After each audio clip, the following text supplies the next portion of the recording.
From the world of politics to the world of business, this is Balance of Power with David Westin.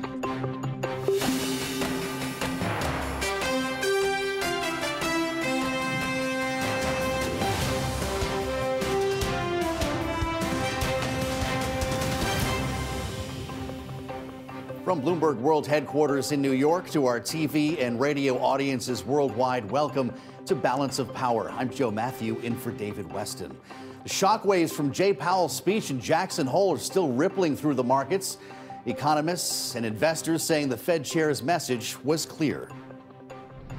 8 minutes with many mentions of the word inflation. A very strong and succinct speech. Very direct, very clear. The more hawkish tone and a more hawkish policy orientation. It wasn't a surprise to see him really forcefully push back against the idea of a pivot. The only surprise to me was how surprised the markets were. This was an opportunity for the Fed to kind of recalibrate. The market had trouble digesting that. Jerome Powell getting up and saying what he said, and boom, down goes all the speculation. That's exactly what Fed Chair Powell gave us. You heard from every Fed speaker at Jackson Hole. You heard from Powell himself. Didn't leave any opportunity for a dovish interpretation. Promising to essentially keep rates higher for longer. Powell did not suggest there's going to be a soft landing. They're going to take more economic risk. Just a sense of what we've been hearing and some of the hand-wringing over the last couple of days here.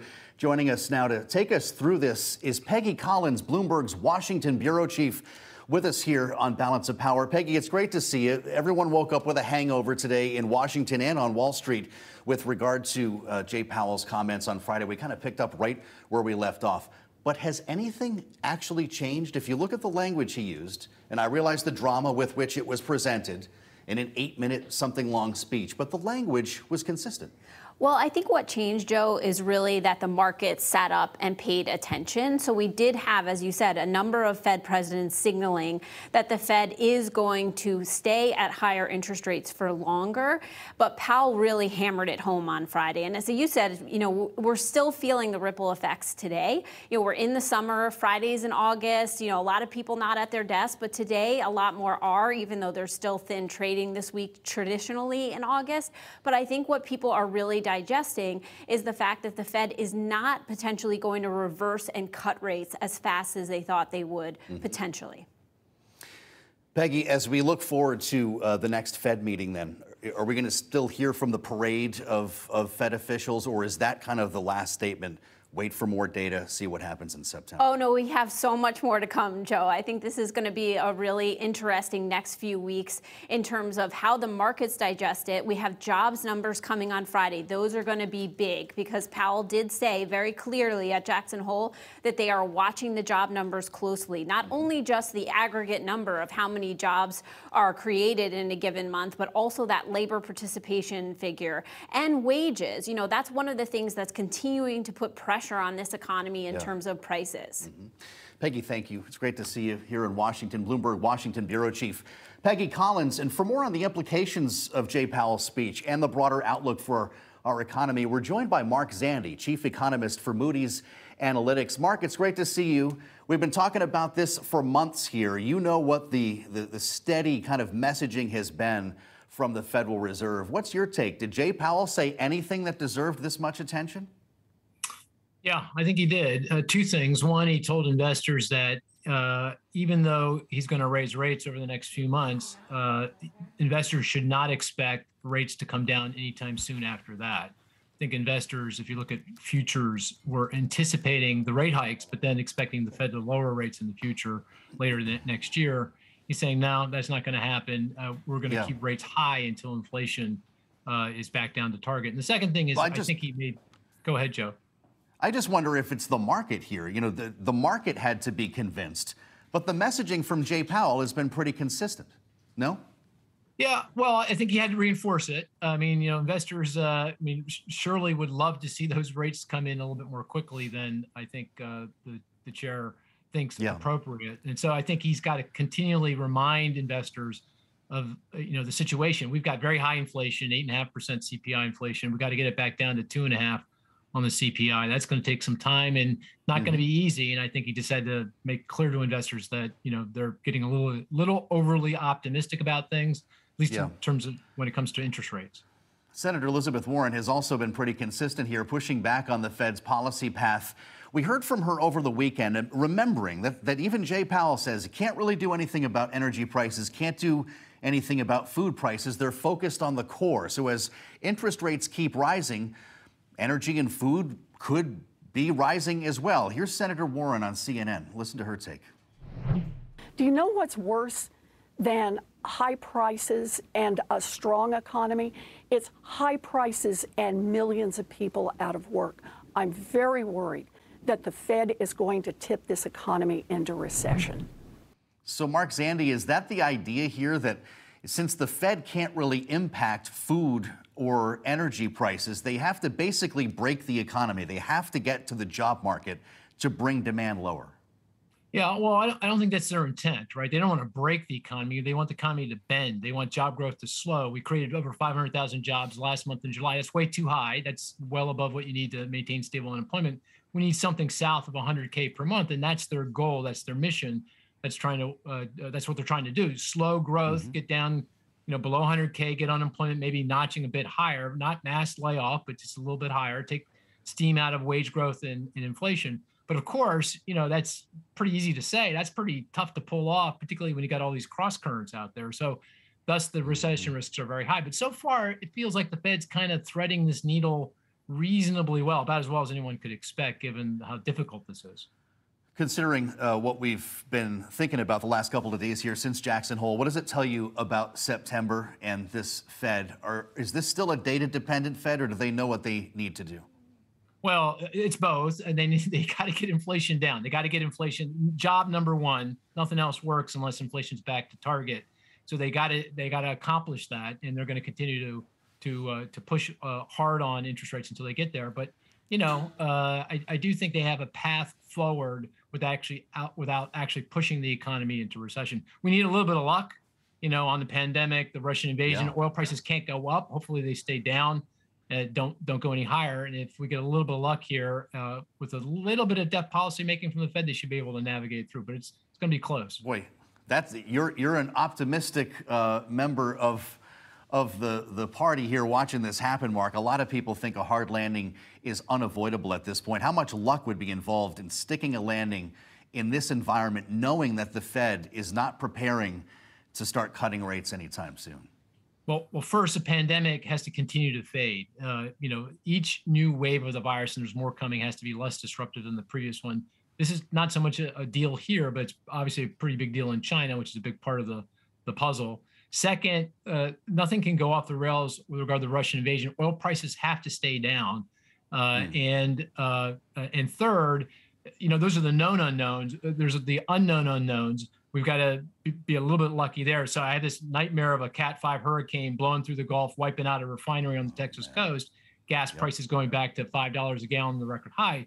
We'll go into recession. So we have to avoid something like that. So those are all seem reasonable, but obviously, we haven't had much luck here in the last 3 years. So, well, that's a good point. How worried should we be, or how worried are you about the winter heating season with that said, Mark? The winter what, Joe? How worried are you about the winter heating season with everything that you just said, particularly with the idea of a supply disruption on that scale?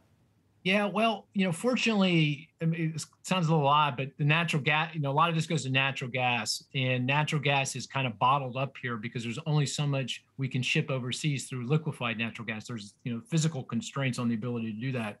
So I think we're at the peak in terms of natural gas prices. They're high, $10, per million BTU, almost 3 times what they were before all this mess. But if that's the peak, and that feels like that's going to peak, I think we should be okay. Obviously, very different story in Europe.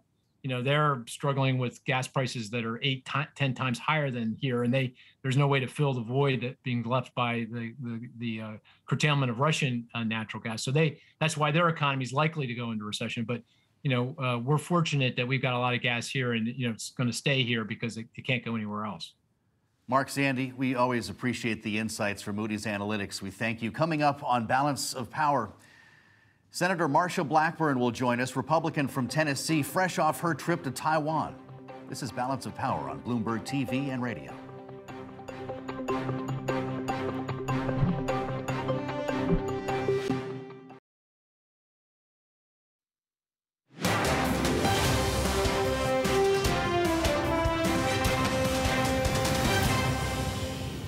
Now, keeping you up to date with news from around the world, here's the first word. I'm Mark Crumpton.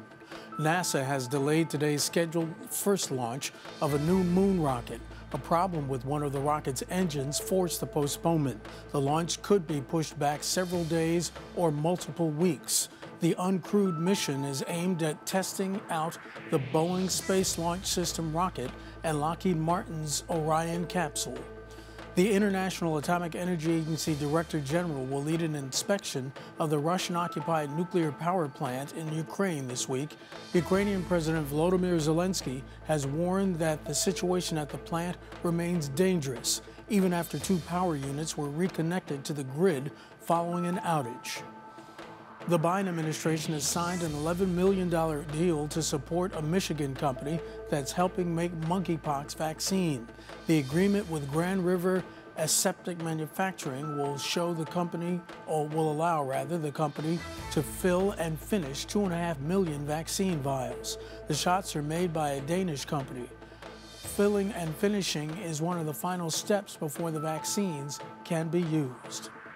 China is moving aggressively against COVID-19 as a meeting of top Communist Party leaders approaches. Authorities are said to be enforcing lockdown restrictions in areas around Beijing more intensively. They will mass test a port city just southeast of the capital.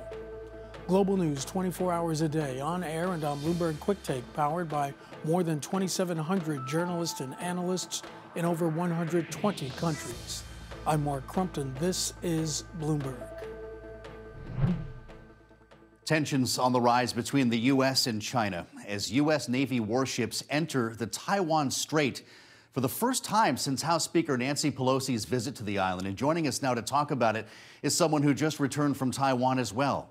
Republican Senator from Tennessee, Marsha Blackburn, just back from the island on a trip last week. Senator, it's great to see you. Thank you for joining us on Bloomberg. The image of these 2 vessels entering the Taiwan Strait, is that what you want to see more of as a member of the Senate Armed Services Committee, that kind of projection of American power at a time like this? I think it is so important that the United States of America stand with our allies and that they know we're going to stand with them. I think at the same time, it is important for our enemies to fear us and to know that we are going to be there to protect democracy, to protect freedom, and to oppose oppression. Well, there's a lot to be said there. In terms of your trip, Nancy Pelosi started something. We've seen a couple of Codels since then. What's the purpose of having more lawmakers go? And should there be a bipartisan Codel, Republicans, Democrats standing together in Taipei? There should be a bipartisan Codel, and you're going to see more go because people on a bipartisan basis, members of the House and the Senate, are realizing how vitally important it is for us to push back against the Chinese Communist Party. And this was not my first visit to Taiwan. I'm sure it will not be my last visit to Taiwan. And whether it is Taiwan or the other Pacific Island nations, you have many of us visiting with them, working with them on a bipartisan basis.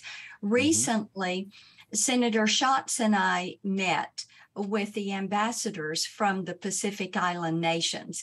And these are countries that are all feeling the pressure of the Chinese Communist Party as they push to dominate that region, the Indo-Pacific, and push to exercise their Belt and Road Initiative and their debt diplomacy on these nations. Senator, strategic ambiguity has essentially been our policy toward Taiwan for many, many years. While you were there, you called Taiwan a country. You used that word that made headlines, and you did it before in July last month at the CPAC conference. That was intentional? Yes, indeed it was. I think it is important for us to recognize Taiwan. They share our values of democracy, of freedom, of independence. They have a founding father. They have a constitution. They have a president. They have a military. Well, is it time to start taking another look at their China One policy? Because that wouldn't be consistent. Is it time to take a new look at this? I think it is. You go back and you look at the decisions that were made by Nixon, the decisions that were further made by Carter, and then you have to say, as former Secretary.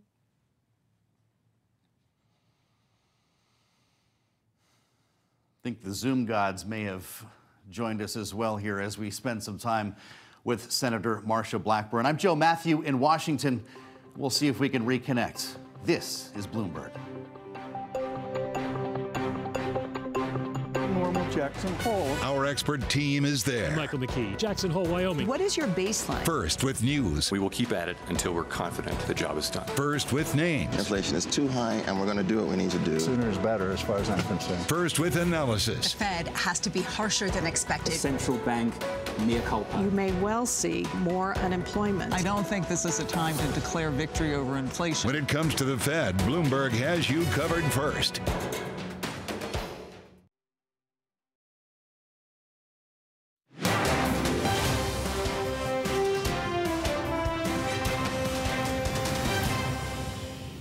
This is Balance of Power on Bloomberg TV and radio. I'm Joe Matthew in for David Westin. Bloomberg's Kriti Gupta joins us with a check on the markets, and it's been a little bit painful to watch today, Kriti. We essentially picked up where we left off on Friday. Everyone's still talking about Jay Powell. Is there more? There is more. You know, it's interesting because we're talking about an equity market that to some extent was warned about what Chairman Powell would have to say. He kind of had to dig in his heels and say, well, I really mean it. I really mean that message. What's crucial, though, is does that create some sort of bull case for the market? Let me outline the two arguments if I can. The bear case is simple, Joe. The idea here that simply that you are going to see the rate sensitivity really hit a lot of these big tech equity names. It's going to be harder to borrow. That makes sense. In addition, I should say, to really kind of adding a little bit of demand destruction into the economy. A slowing economy equals a kind of more bearish case for the equity market. But the bull case here is that the S&P 500 has been through this before. We've been through a hiking cycle. We've been through a quantitative tightening cycle as well. So there is a case to be made here that the equity market has proved that it can digest some of these rate hikes. And this is just some initial pain before you do start to see investors actually hop back into the market. There seems to be a growing chorus that believes, and there already was a pretty loud one, Kriti, that believes we will retest the lows of June 16, I think. How important technically will it be to hold above those levels?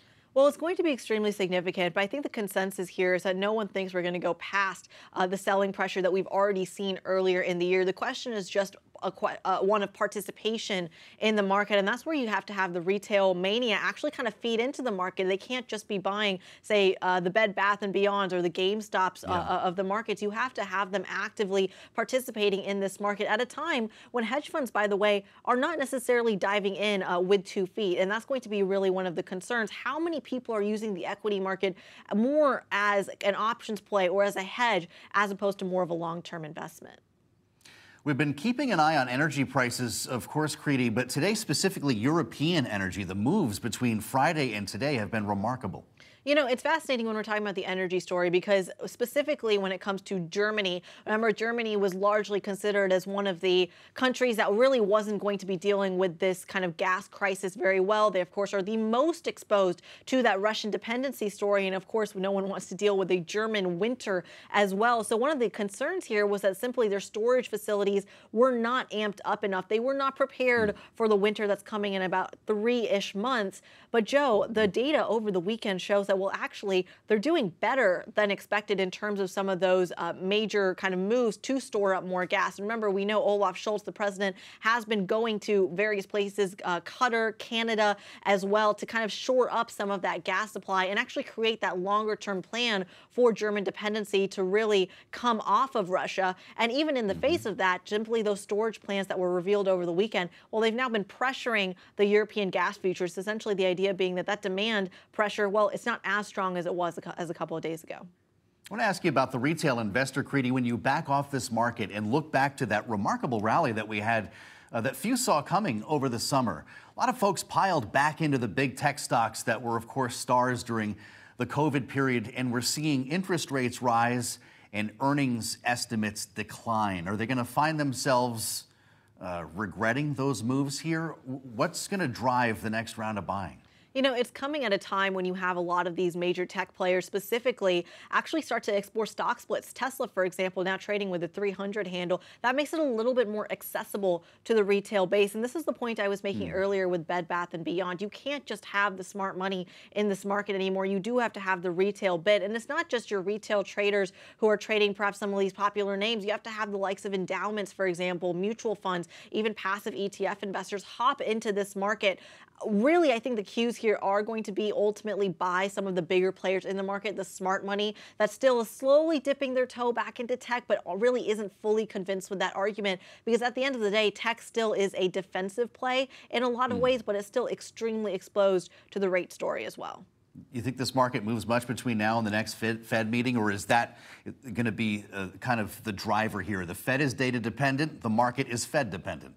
Well, apparently this is the last week of summer, Joe, so I think a lot of people are going to be coming back from the various holidays. I think you're going to see participation increase in these markets because a lot of the market moves in the last couple of weeks have happened on low volume. So there hasn't really been a ton of conviction in either direction. The main catalyst this week is going to be that payrolls report, and especially if you start to see any kind of slack in the labor market, that is likely to be interpreted as good news. We are returning to that kind of bad news is good news regime, and that could help create a bull case for some of these equities. And at the end of the day, that's really all you need. So I would say stay tuned for next week, because that's really where you could see some of these market dynamics change. When everybody gets back from the beach and starts trading again, I'll tell you, it's something. You mentioned Bed Bath & Beyond. Are the meme stocks our guide? When you see the meme stocks start to move, you know the retail investors are getting busy again. Well, we know that they are. I mean, look, you are seeing a risk-off market today, the stock market really tanking. At the same time, you have Bed Bath & Beyond shares actually higher. It doesn't necessarily mean there's any rhyme or reason to it, but it does mean that there is a cohort of investors that are active in the market and are looking to buy. And that is good news when you do kind of face a lot of this wall worry, the doom and gloom that you are seeing in the broader markets, and not just in the equity market, Joe. I would add that you are starting to see a little bit of dabbling across the markets as well. Think commodities, think even the bond market. Some of these markets you wouldn't traditionally associate with your average retail trader. Well, a lot of macro tourists, I think is the term, would actually say that maybe those are going to be some more interesting markets they want to tap into.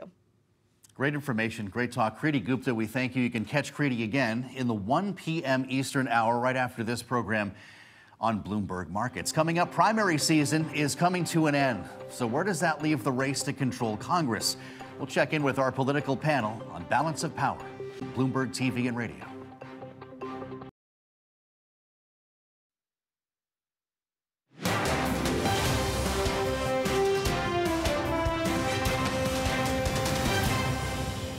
Now, keeping you up to date with news from around the world, here's the first word. I'm Mark Crumpton. The Biden administration has signed an $11 million deal to support a Michigan company that's helping make monkeypox vaccine. The agreement with Grand River Aseptic Manufacturing will allow the company to fill and finish 2.5 million vaccine vials. The shots are made by a Danish company. Filling and finishing is one of the final steps before the vaccines can be used. If an Iranian nuclear deal is reached, Tehran may be able to put millions of barrels of oil on the market almost immediately. It's estimated that Iran has up to 93 million barrels of crude stored on ships in the Persian Gulf, off Singapore and near China. A nuclear deal would most likely lead to Iran being allowed to sell oil globally again. And Elon Musk became the world's richest person in large part through his electric car company. But at an energy conference in Norway, Musk said he's not one to demonize fossil fuels. I do think we actually need, and actually at this time, I think we actually need more oil and gas, not less. But simultaneously moving as fast as we can to a sustainable energy economy. Musk spoke as Europe is grappling with its worst energy crisis in decades. President Biden has recently racked up a number of legislative wins, but polls still show most Democrats think someone else should be their nominee in 2024. The Senate's longest-serving Democrat, Patrick Leahy, tells Bloomberg he would support President Biden if he decides to run for re-election. Mr. Biden would be 82 years old if he wins a second term. Global news 24 hours a day, on air and on Bloomberg Quick Take, powered by more than 2,700 journalists and analysts in over 120 countries. I'm Mark Crumpton. This is Bloomberg. Midterm primary season is coming to a close, with a third now of the Senate up for grabs in this cycle. 5 key battleground states are in focus that we've been watching closely here at Balance of Power: Georgia, Arizona, Ohio, Wisconsin, and Pennsylvania, which we're going to spend a bit of time on here. For more, we bring in our Bloomberg political panel contributors: Rick Davis, Stone Court Capital, and Jeannie Shanzano of Iona University, political science professor. It's great to see both of you here. Rick, there's been a lot of talk over the past couple of days about shifting projections and expectations for the midterms. They tell us that the ground is shifting under our feet. Interesting here, and to advantage Democrats, the Cook Political Report cut its projections for Republicans in the House from 35 to between 10 and 20 seats that they might gain. We've seen other projections move as well. Is this a media narrative or something real that's happening? Joe, I think the first thing is 10 wins, right? So if you get the minimum of that projection, you're still electing a Republican speaker. So that's number one. Number two, I think that it's premature. Yes, Biden's had a great summer. He's improved his numbers. That gives everybody a lift. All boats will be risen by this tide. But Democrats typically underperform their ballot. In the last 10 House races, 6 times Democrats didn't get the ballot that they had going into the polling. And so I think it's very premature. Republicans are going to launch their sort of Contract for America pitch in September, and that's when the real campaign begins. Jeannie, Democrats are feeling emboldened after that special election last week in New York that was seen as a bit of a bellwether, not a primary, but an election. Pat Ryan won in a district that Joe Biden actually won in 2020, and Donald Trump won 4 years before that. So it's a swing. It's a win for Democrats. Are you reading into that? Yes, we all are. And by the way, I'm jealous of the two of you in that beautiful new studio in D.C. You're looking great. Yes, you know that, but it wasn't just that one special election. As you and Rick know, I love talking about specials. And this is what we look at when we're forecasting. We look at history, we look at polls, we look at approval rating, and we look at special elections. And the reality is it's not just the 19th in New York. The 4 specials that were held prior to the Dobbs decision, Republicans did very well, including in the Virginia-New Jersey governor's race. The 4 that have been held afterwards, Republicans have underperformed and Democrats have overperformed. And that's what we are looking at when we look at the data. 19 was just the latest in New York. There was also New York 23. There was also Minnesota and Nebraska 1. So those specials combined with what we are seeing as an increase in turnout amongst Democrats and an increase in turnout amongst registration with an enormous gender gap. Those are the kinds of statistics we're looking at, which suggests that there is an exception here to the rule that the party out of power does incredibly well and there will be a red tsunami this year. There should be historically, but because of the exceptions we're seeing, people are starting to adjust their focus. The Roe v. Wade story is one that's kind of unquantifiable, Rick. How did Republicans plan to run against candidates, Democrats, who are going to be talking about Roe at every stop like we saw in New York? Well, I think one of the things that was a shock to Republicans that Jeannie didn't mention is the Kansas ballot initiative on abortion. And that really rocked the Republican Party because they thought that was going to be a platform to go out and say, see, states are changing. We can win these states that are pro-life.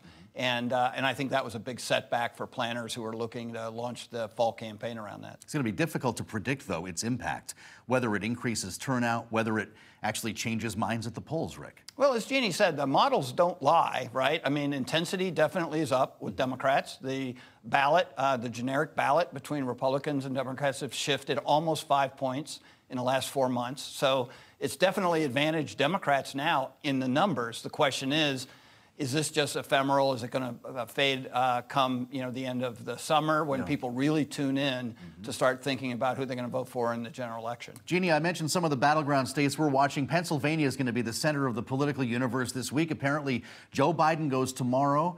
Donald Trump has a big rally set with his slate of candidates, if I can use that term, for this coming weekend here. As you can see, the race between Dr. Oz and John Fetterman, the race for Senate, is going to be among the elections that decides the balance of power. It's been drawing a lot of attention and a lot of money here. Jeannie, when you consider Joe Biden and Donald Trump both in Pennsylvania, and following some of the rhetoric that we've heard, for instance, from Mastriano and Dr. Oz, for that matter, talking about everything from crudité to John Fetterman's health, do we have a sense of where this race is? Do you believe the polling that we're seeing? You know, I think it's going to be very tight. Pennsylvania always is. I think the surprise to me is that Fetterman, after having been off the campaign trail for so long due to health reasons, has maintained a, in some cases a single digit, in some cases a double digit lead. I think that does narrow. I think we're still early. We haven't even reached Labor Day yet. But the fact is, Oz has stumbled a good deal. I mean, what are we showing now? We're showing him talking about crudité. That's a veggie platter, by the way, Jeannie. It's a veggie platter. I know that. I don't even eat crudité. And, his 10 houses and, whether he registered in, another country to vote or in Pennsylvania or he's a resident of New Jersey and, one of John McCain's old favorites, Snooki from Jersey Shore. This is not what Oz wants to be talking about. They want to be talking about pocketbook issues, high inflation and those things. They're off their game, and that has made a real impact in this race. But I do think it's going to tighten up in the end. So how does Dr. Oz regain control of the narrative, if he ever had it, Rick? And does standing on stage with Donald Trump help? Yeah, I think first of all, I don't think standing on stage with Donald Trump helps him in a general election. He needs to appeal to those swing independent voters all across the Lehigh Valley and areas like that. And he's not going to get that with Donald Trump. He's got to establish his own credibility. He's got to do a massive television buy and reintroduce himself, because Fetterman has been able to frame him as sort of a lightweight. And he's got to get back in the game with his own messaging, probably best done on the airwaves. That way he can control the narrative. He's not got a lot of experience on the stump. He's a first-time candidate. And so you got to bank on technology working for him and not, sort of performance. It's not too late to reintroduce yourself, huh? Absolutely never too late to reintroduce yourself if you've got the numbers he's got. Says a political strategist. Rick Davis, thank you, Jeannie. And Rick will be back with us as we take a look at how the search of former President Trump's estate at Mar-a-Lago and the release of that affidavit Friday will influence the midterms. This is Balance of Power on Bloomberg TV and radio.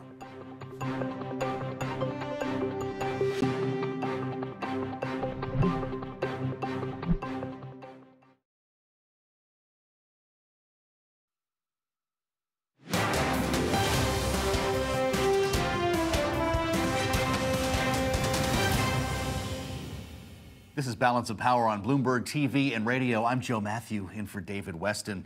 Donald Trump's recent legal woes and last week's released affidavit, albeit heavily redacted, is complicating the Republicans' hope for control of Congress. And we reassemble our panel now. Bloomberg politics contributors Rick Davis of Stone Court Capital and Jeannie Shanzano of Iona University, political science professor. Jeannie, it was hard to find a Republican on Sunday morning television defending Donald Trump yesterday. The evolution this story has taken over the course of a week has been significant. Do Republican candidates on the trail need to defend him or stay quiet? You're so right. On Sunday, they didn't want to talk about it. They had trouble defending him. It has been such a switch from the initial search because, of course, as more evidence and information has come out, those defenders have become quieter and quieter. Because as Governor Christie said on Sunday, this is wrong. You do not take confidential, secret, top secret information home and keep it there. So, there's very little defense. We heard Roy Blunt admit that and then want to change the topic to Hillary Clinton. So it's going to be hard for Republican candidates out there. The reality is you want these midterm elections politically to be a referendum on the other guy. You don't want to be defending your guy.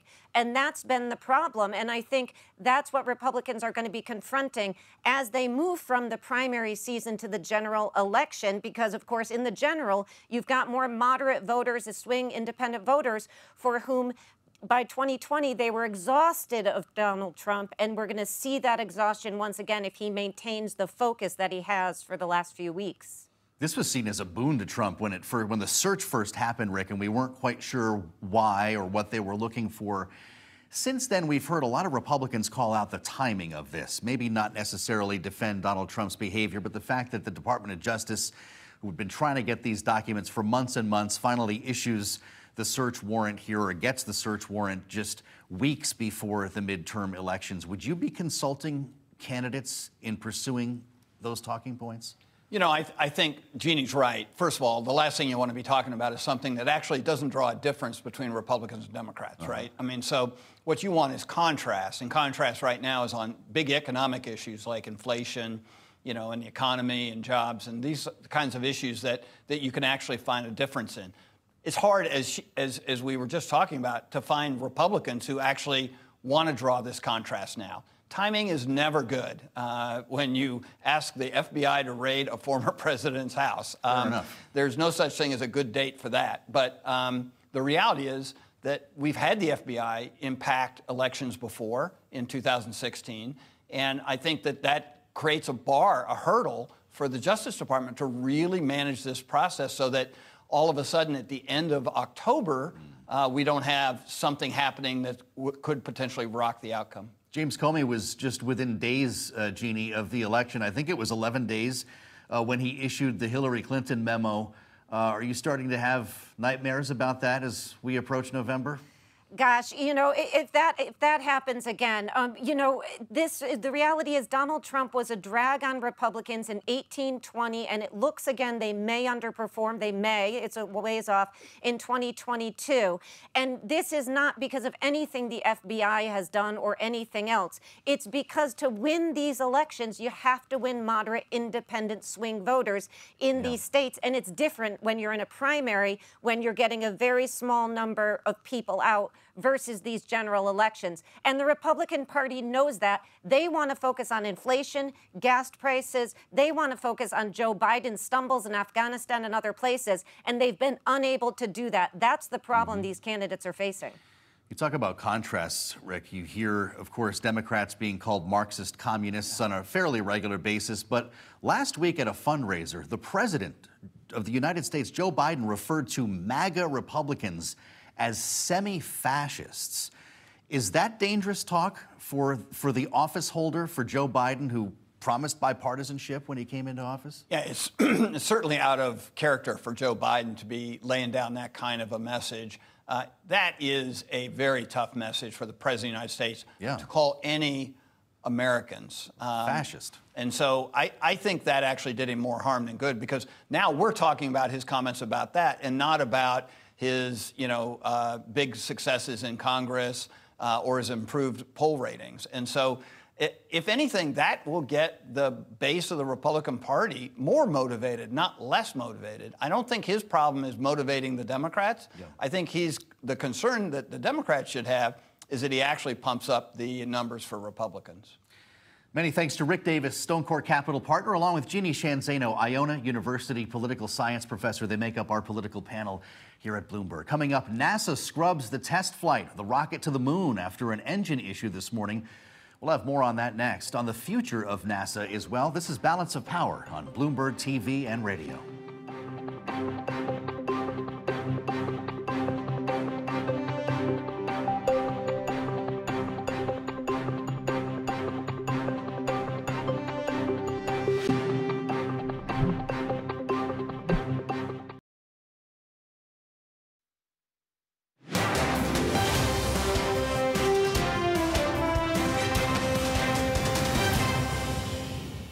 This is Balance of Power on Bloomberg TV and radio. I'm Joe Matthew, in for David Westin. NASA scrubbed the launch this morning, the debut launch of its new rocket, due to an engine issue, with the flight postponed until at least Friday. We're joined now by Joe Poist, Science Applications International Corporation Vice President, SAIC, Vice President of Civil Space National Security and Space Sector. You just got back, Joe, from Cape Canaveral yesterday, I understand, so you weren't there to share the disappointment. But can I just ask in the outset here, the fact that this rocket, the biggest rocket NASA, the most powerful rocket NASA has ever made, being made with reused parts from the shuttle program, does that have anything to do with it today? No, I don't believe so. I think, you know, as they go through this, you know, anytime you build something new, there's always going to be hurdles and challenges, and they're working through that, and they'll figure out what the anomaly is, and they'll move forward. This is obviously a major undertaking and a big deal for our government. We haven't sent anyone to the moon in the better part of 50 years. If you can just walk through what we're going to see in the next couple of years here. I know it's been long in coming. This is an operation and a program that has been somewhat challenged by the calendar. But once this test flight takes place, this will bring an unmanned mission around the moon. What happens after that? So the Artemis 2 is designed to take humans are in the loop, to take them in that same. When do we see boots on the moon? So hopefully in the next 4 years or 5 years, I mean, that's the whole ultimate goal. I mean, this is a NASA decision, right? This is not a my decision in any of this. And so that's the ultimate goal, right, is for us to advance that. There have been a lot of questions about why go back to the moon. Even going back to the cancellation of the Constellation program during the Obama administration. They say, look, we've been there already. Isn't it time to go to Mars? That's what Elon Musk says. But is going back to the moon part of getting back to Mars? Absolutely. That is the leap pad to take us beyond. Because that would be a base of some sort, or we'll learn more by going to the moon? We will learn more by going to the moon, as well as having an outpost. That's just like the lunar gateway that'll take when you go from the lunar gateway down to the moon, and back up, and it's creating that environment that we'll need to go to Mars and beyond. So if you're thinking of it as a connecting flight, sort of, the first stop's going to be the moon. Yes. Is that going to be a government mission when that happens, or is that a public-private partnership, or can we not see that far ahead? I'm not sure if you can see that far ahead, but as we continue to press the boundaries, I think there's always going to be some shared responsibility in there, or shared partnerships. It takes all of us to get there. Industry must be there. SAIC is there on the forefront, and we are there to help NASA achieve that mission. NASA will always drive the requirements and drive the mission. We're there to help enable that. Will it always drive it? And I ask you that because we've been watching Elon Musk put rockets in space, land them back on their feet, to the point where it's become routine. Why does NASA need to be launching rockets at this point?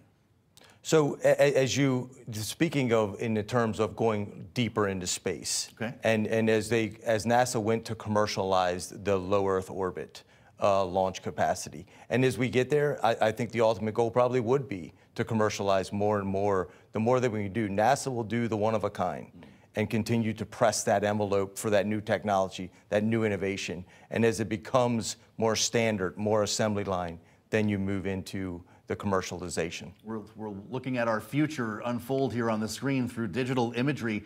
But of course, you're an example of that private-public partnership, right? Whether it's the government or not, companies like SAIC are needed to close the deal on these missions. Absolutely. We bring some of the best and brightest people to the mission.